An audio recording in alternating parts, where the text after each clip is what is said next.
My name is Ronnie Lopez, and this is Underrated Power Training Q&A.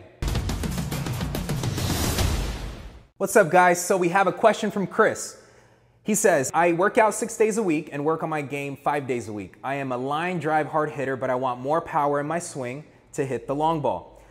Okay, so setting aside your hitting mechanics, I have a great answer to improve your exit velocity. We have a 4-step process. Let's get started and look at that right now. So part 1 is training in the optimal environment. We need to understand what you're doing.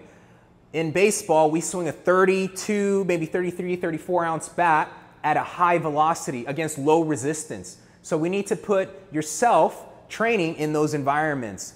Obviously, rotational velocity is a premium and you need to be addressing that. We also need to be training in the 3 common planes of motion. That's the transverse, sagittal, and frontal.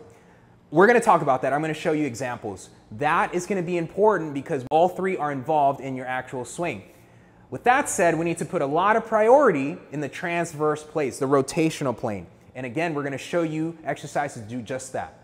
I love training the transverse plane using medicine balls, especially when we talk about developing exit velocity, hitting the ball farther. Now, before we get into the actual medicine ball work, I love going through some quote-unquote dry hacks to set the right movement pattern up, which is basically going to mimic your actual swing.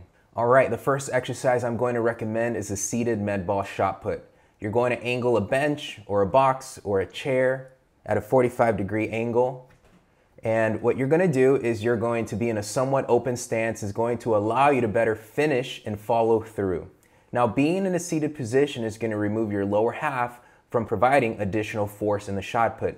This is going to isolate the upper body, and it's going to allow you to better feel this hip-shoulder dissociation, which is only going to help you improve power development from the upper body.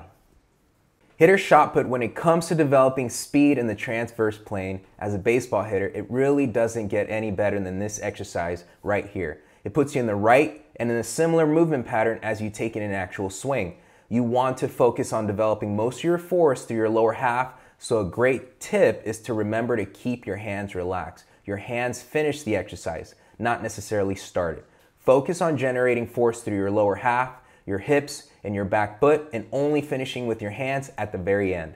All right, so now we're going to address the frontal plane, which is side to side, moving laterally. When you think about a hitter, you're going to stride, and being able to manage that ground contact force is going to allow you to be a stronger, more explosive hitter. So this exercise has you on a box, a low box, a few inches off the ground. What you're going to do is you're going to step off the box, and as soon as your foot hits the ground, you're going to push off aggressively, explosively back onto the box. Now, this is going to teach you how to manage that ground force, and this is only going to help you in the batter's box. So again, you don't want to yield. You don't want to let the knee continue to bend and travel as you land.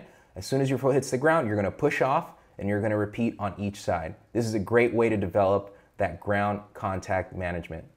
So the third plane is the sagittal plane, essentially up and down. Now, this exercise is called a landmine thruster, and the reason I enjoy and believe this is a great exercise is because it does 2 good things. 1, it's safe. 2, it does a good job of training you to finish with your hands, and that's what we want to do when we're actually taking swings. You want to finish with your hands. Only after we incorporate and use our lower half should we rely on our hands. So what you want to do, you want to make sure that you go through a full squat and accelerate out of the bottom, and only at the end do the hands take over. So speed is the priority here. Make sure you don't add too much weight, only add as much weight as you can accelerate, and go from there. Hey, get your training questions answered for free. Just click the link in the bio.